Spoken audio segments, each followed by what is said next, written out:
지구의 큰 일부가 사라졌습니다. 한때 지각판이었는데 그 정도로 큰 것이 흔적도 없이 사라지지는 않습니다. 그리고 그 발견의 단서는 남중국과 보르네오 섬 사이의 신비한 틈새에서 시작되었습니다. 오랫동안 사람들은 이 두 곳 사이에 바다가 이자나기라는 지각판 위에 놓여 있다고 생각했는데 이 지각판은 더 이상 존재하지 않습니다. 하지만 어떻게 지각판이 사라질 수 있죠? 지각판은 서로 연결된 퍼즐 조각과 같습니다. 하지만 테이블 위에 고정되어 있는 것이 아니라 반유체층 위에 떠 있습니다. 따라서 항상 움직이고 서로 부딪히게 됩니다. 또 다른 문제는 이 퍼즐의 일부 조각이 다른 조각보다 무겁다는 점입니다. 그래서 결국에는 무거운 조각이 가벼운 조각 아래로 미끄러지는 일이 벌어집니다. 지각판에서도 비슷한 일이 일어나지만 무게보다는 밀도에 더 큰 영향을 받습니다. 한 판의 가장자리가 다른 판 아래로 가라앉아 멘틀 속으로 밀려 내려가는 과정을 섭입이라고 합니다. 하지만 가라앉을 수 있는 것은 가장자리만이 아닙니다. 과거의 거대한 판 전체가 지구의 멘틀 속으로 완전히 사라지기도 합니다. 이것이 바로 이자나기 판에 일어난 일입니다. 약 1억 3천만 년 전 오호츠크 판 아래로 미끄러지기 시작하면서 조금씩 삼켜지기 시작했습니다. 약 5,500만 년 전에는 완전히 잠겨 태평양 판으로 대체되었습니다. 그리고 수년 동안 전문가들은 그 판이 사라지기 전에는 중국과 보르네오 사이의 바다가 그 판 위에 있었다고 생각했습니다. 멋지지만 전문가들이 틀렸어요. 이 땅 사이의 바다는 이자나기 판 위에 있지 않았다는 것이 밝혀졌습니다. 대신 이상하고 설명할 수 없는 틈새에 들어맞았어요. 마치 퍼즐 한 조각이 빠진 것처럼요. 최근 위트레흐트 대학의 연구진은 이 틈새가 실제로 아무도 몰랐던 유령 지각판인 폰투스판이라는 사실을 마침내 밝혀냈습니다. 이 판이 존재할 당시에는 고대 폰투스 바다 아래에 있었기 때문에 폰투스판이라는 이름이 붙었습니다. 하지만 그렇게 오래전에 사라졌다면 전문가들은 어떻게 발견했을까요? 다행히도 때때로 지각판은 완전히 사라지기 전에 흔적을 남깁니다. 하지만 발자국이나 지문을 조사하는 대신 바위를 찾는 거죠. 네, 잃어버린 판에서 나온 돌이 산맥에 편입되어 고대 지구의 지층이 어디에 있었는지 알려줄 수 있습니다. 암석은 지구의 자기장을 기록하는 특별한 힘을 가지고 있기 때문입니다. 태양풍이나 우주선 같은 우주 위협으로부터 지구를 보호하는 보이지 않는 방패 같은 것이죠. 따라서 암석이 냉각되고 굳어지면서 자철석이나 적철광과 같은 자성 광물은 당시 지구의 자기장과 정렬되어 고정됩니다. 자기장의 방향과 강도에 대한 기록을 고정시킬 수 있습니다. 그리고 위도에 따라 기본적으로 지구에서 더 북쪽인지 더 남쪽인지에 따라 변화하기 때문에 적도를 기준으로 한 암석의 고대 위치를 파악할 수 있습니다. 이를 알게 된 연구자들은 보르네오로 가서 그곳에 돌을 수집하고 연구했습니다. 그리고 이상한 것을 발견했습니다. 이 돌들은 원래 훨씬 더 북쪽 지역에서 온 것이었습니다. 이 돌들의 고대 좌표는 이자나기의 위도와 일치하지 않았습니다. 사실 그때까지 우리가 알고 있던 지각판과도 일치하지 않았어요. 그래서 그들은 곧 두 가지 사실을 깨달았습니다. 첫째, 자신들이 섬뜩한 틈새를 발견했다는 것. 둘째, 그 자리에 과거에 존재했던 숨겨진 유령 지각판이 있었을 것이란 것이죠. 이 수수께끼를 풀기 위해 과학자들은 컴퓨터 모델을 사용하여 지난 1억 6천만 년 동안 이 지역의 지지를 연구했습니다. 이 기술 덕분에 그들은 폰투스판 전체의 영광스러운 모습을 모두 복원할 수 있었습니다. 다음 단계는 물에 잠긴 지구 이 부분의 주요 특징, 즉 나이를 알아내는 것이었습니다. 보르네오에서 채취한 암석 샘플은 공룡이 지구를 지배하던 1억 3,500만 년 전으로 거슬러 올라갑니다. 이 정보를 통해 과학자들은 폰투스판이 적어도 1억 6천만 년 전에 형성되었다는 사실을 깨달았습니다. 하지만 아마도 그보다 훨씬 더 오래되었을 것입니다. 언제 형성되었는지 정확히 알기는 어렵지만 한 가지 확실한 것은 거대했다는 사실입니다. 폰투스파는 태평양의 약 4분의 1 크기였어요. 안타깝게도 약 2천만 년 전 이 파는 지구의 안녕을 고하고 가라앉아 남쪽으로는 호주판, 북쪽으로는 중국 아래로 완전히 밀려났습니다. 이쯤 되면 암석 몇 개와 컴퓨터로 재구성한 결과만으로 폰투스판이 실제로 존재했다는 것을 증명할 수 있는지 궁금하실 겁니다. 네, 증명할 수 있어요. 하지만 필리핀 서부의 섬인 필라완과 남중국해에서도 다른 단서들이 발견되었습니다.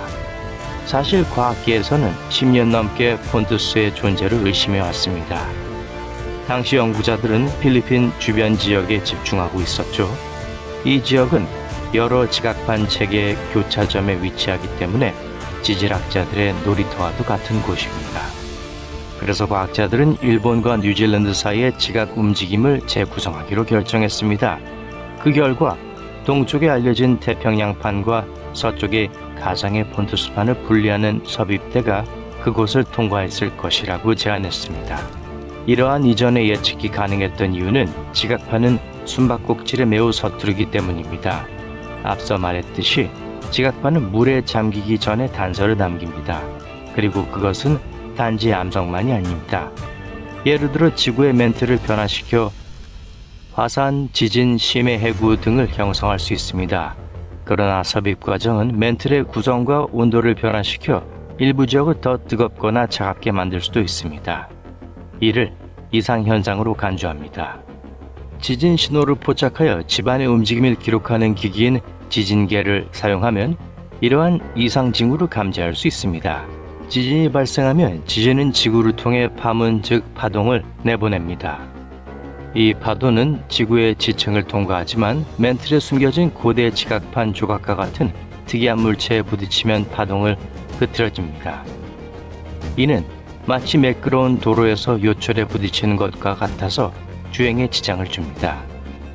일반 지진계를 사용하여 이상 징후를 찾을 수도 있으며 지구의 과거에 대한 단서를 찾는 데 큰 도움이 될 수 있습니다. 하지만 과학자들이 이 방법을 사용하여 지표면 아래에서 실제로 무슨 일이 일어나고 있는지 이해하려면 훨씬 더 까다로워집니다. 이미지의 해상도가 낮을 뿐만 아니라 그 과정 또한 엄청나게 비싸기 때문입니다. 최근 전문가들은 지구의 심해를 바라보는 방식을 완전히 바꿀 수 있는 최첨단 기술을 발견했습니다.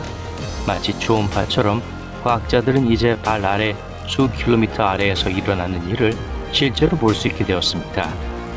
더 구체적으로 말하면 지구의 부서지기 쉬운 지각과 그 아래 멘틀 사이의 모호라는 지역에서 말입니다. 이 새로운 방법을 분산 음향 감지 또는 DAS라고 합니다. 이 기술은 초고속 인터넷을 제공하는 광섬유 케이블을 지진 센서로 사용합니다. 작동 원리는 다음과 같습니다. 레이저 빔이 케이블을 통해 전송되고 지진, 교통 또는 기타 진동으로 인해 땅이 움직이면 흔들림으로 인해 레이저 빛이 케이블 내부에서 반사되는 방식이 바뀝니다.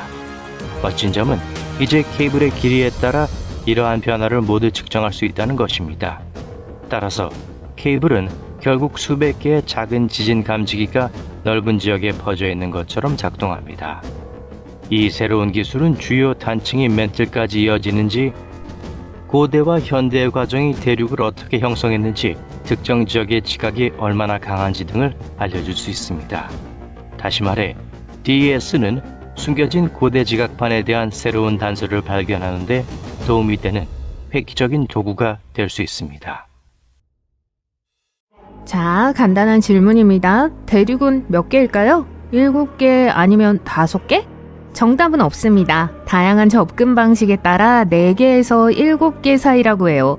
하지만 최근 그린랜드와 캐나다 사이에서 잃어버린 대륙이 발견되었기 때문에 실제로는 8개가 될 수도 있습니다. 이 새로운 대륙의 발견은 잠재적으로 소대륙 형성의 열쇠가 될 수 있습니다. 이 모든 것이 무엇을 의미하는 걸까요? 그리고 그린랜드 근처의 이 숨은 대륙이 왜 그렇게 중요한 것일까요? 아마 여러분도 저 같은 분이라면 대륙이라는 단어를 들으면 유럽이나 아프리카처럼 사람들이 사는 물 위의 땅을 떠올릴 것입니다. 하지만 과학에서 대륙은 해수면 위를 의미하는 것이 아닙니다. 대륙은 땅이 무엇으로 이루어져 있는지를 말합니다. 지각이라고 불리는 지구의 외층은 대륙과 해양의 두 가지 주요 유형으로 나뉩니다. 대륙 지각은 더 두껍고 가벼우며 화강암과 같은 다양한 종류의 암석으로 이루어져 있어요. 해양 지각은 더 얇고 무거우며 대부분 어두운 화산암으로 이루어져 있습니다. 그린랜드와 캐나다 사이의 데이비스 해협 아래에 있는 이 발견은 바다 밑에 있지만 대륙의 일부로 보입니다. 과학자들은 수백만 년 전에 더 큰 지형에서 분리되기 시작했지만 완전히 형성되지 않았기 때문에 이를 원시 미대륙이라고 부릅니다. 지각판이 서서히 이동하면서 이 지역의 지각은 늘어나고 균열이 생겼습니다. 한 덩어리가 떨어져 나가기 시작했지만 어떤 이유에서인지 그 과정은 멈췄습니다. 완전한 대륙처럼 떠내려가지도 않았고 해저지각처럼 가라앉지도 않았습니다. 그 대신 그 자리에 그대로 남아 파도 아래에서 계속 떠다니고 있었습니다. 따라서 완전히 분리되어 현재 별도의 지각블록으로 존재하는 질랜디아와 같은 진정한 미대륙과는 다릅니다. 뉴질랜드 근처의 수중 소대륙인 질랜디아 대륙은 약 94%가 물속에 잠겨 있지만 대륙 지각으로 이루어져 있기 때문에 많은 지질학자가 지구의 8번째 대륙에 해당한다고 말합니다. 하지만 질랜디아는 소대륙이라고 하기에는 너무 크고 그 지위를 정의할 수 있는 공식적인 글로벌 기관이 없기 때문에 여전히 논쟁의 여지가 있습니다. 이봐, 여기는 새로운 대륙이야 라고 선언할 수 있는 유엔이나 국제지질학협의회 같은 글로벌 조직도 없습니다. 해수면보다 완전히 높고 지질학자들이 소대륙의 전형적인 예로 널리 인정하는 마다가스카르와 달리 질랜디아는 아직 제대로 된 지위를 기다리고 있습니다. 그러면 이제 이게 궁금하실 거예요. 마다가스카르는 섬이 아닌가? 간단한 대답은 둘 다라는 겁니다. 마다가스카르는 물로 완전히 둘러싸인 세계에서 4번째로 큰 섬입니다. 하지만 약 8,800만 년 전 초대륙 곤드와나에서 분리되어 해양 지각이 아닌 대륙 지각으로 이루어져 있어 지질학적으로 소대륙으로 간주됩니다. 하와이 같은 화산섬과 달리 용암으로만 만들어진 것이 아니라 고대 대륙 지각의 실제 조각입니다. 따라서 마다가스카르는 지리적으로 섬, 지질학적으로는 소대륙이라는 두 가지 조건을 모두 충족하는 곳입니다. 이러한 발견이 매혹적인 이유가 바로 여기에 있습니다. 마다가스카르가 파도 위에서 눈에 띄는 것처럼 데이비스 해협 아래에서 새로 발견된 이 육지는 특이한 구조 덕분에 파도 아래에서 눈에 띕니다. 이 섬을 돋보이게 하는 것은 특이한 두께입니다. 대부분의 해저는 금속처럼 얇지만 이곳은 대륙성 물질이 겹겹이 쌓인 점토와 비슷합니다. 이 아늑한 이불 아래에서 과학자들은 예상치 못한 암석층을 발견했는데 이 암석층은 원래 있어서는 안 되는 곳이기 때문에 특이했습니다. 이 지층은 일반적으로 해저에서 볼 수 있는 지층이 아니라 대륙에서 볼 수 있는 지층과 더 비슷하게 작용합니다. 화강암스러운 형성과 뚜렷한 자기적 특성에 대한 힌트가 있는데 이는 이 물질이 건조한 땅을 구성하는 물질과 유사하다는 것을 시사합니다. 사이즈도 꽤 특별한데요. 원시 마이크로 대륙은 가로지르면 약 19에서 24km로 대략 중형 도시와 비슷합니다. 수중 1980m에 있는 맨해튼과 비슷하죠. 지구에서 가장 넓은 해협 중 하나인 데이비스 해협 바로 아래에 있다는 사실 덕분에 지금까지 발견된 수중에 잠긴 대륙 조각 중 가장 큰 규모를 자랑합니다. 연구원들에 따르면 이 대륙은 그린랜드와 캐나다가 서서히 떨어져 나가던 약 5,800만 년 전에서 4,900만 년 전에 형성되기 시작했다고 해요. 어쩌면 그냥 사이가 좋지 않았을 수도 있습니다. 그럴 수도 있죠. 둘이 멀어지면서 데이비스 해협 아래에 지각이 늘어나면서 주요 단층선 중 하나가 이동했습니다. 하지만 약 4,800만 년 전 균열이 멈추고 그린랜드가 캐나다에서 멀어지는 속도가 급격히 느려지면서 엘스미어 섬과 부딪혔습니다. 마치 자동차가 고속도로에서 방향을 틀었다가 다시 고속도로로 진입하는 것과 같습니다. 그러니까 기본적으로 이런 일이 일어난 거예요. 땅덩어리가 움직임 사이에 끼어버린 거죠. 새로운 대륙처럼 바다로 떠오르지도 않았고 지구로 빨려 내려가지도 않았습니다. 그냥 그 자리에 머물러 물 밑에 좌초된 것이죠. 이 덩어리에는 자체 단층 시스템이 있으며 과학자들은 실제로 캘리포니아 샌안드레아스 단층의 축소판처럼 보인다고 말합니다. 단층은 기본적으로 암석의 일부가 서로 미끄러져 지나가는 지각의 균열을 말합니다. 지구 표면이 갈라져 옆으로 미끄러지려고 하는 곳이라고 생각하시면 됩니다. 캘리포니아에서는 오늘날에도 이러한 움직임이 일어나 지진을 일으킬 수 있습니다. 하지만 데이비스 해협 아래에서는 이야기가 달라집니다. 움직임이 시작되었다가 갑자기 멈췄어요. 마치 큰 변화의 한가운데서 일시 정지한 것처럼 말이죠. 파도 바로 아래에 보존되어 있는 지구의 과거에 정지된 순간입니다. 지질학자들에게 이 점은 미세 대륙인 데이비스 해협을 매우 가치 있게 만듭니다. 갑작스러운 움직임의 멈춤은 왜 어떤 땅덩어리는 깨끗하게 떨어져 나가는 반면 다른 땅덩어리는 뒤틀리거나 멈추거나 사라지는지 설명하는 데 도움이 됩니다. 하지만 이것은 단지 학문적인 것만이 아닙니다. 과학자들은 대륙이 어떻게 분리되거나 정지하는지를 연구함으로써 미래의 지형, 단층선, 지진 활동의 변화를 더 잘 예측할 수 있습니다. 그리고 지진과 지질학적 위험을 예측하는 것은 모두에게 매우 가치 있는 일이 될 수 있습니다. 미대륙이 어떻게 형성되는지 알면 수백만 년에 걸쳐 지구 표면이 어떻게 변화할지 예측할 수 있으며 이는 기후 모델에서 자원 가용성에 이르기까지 모든 것에 영향을 미칩니다. 하지만 이러한 발견에 필요한 기술 발전만으로도 큰 도움이 됩니다.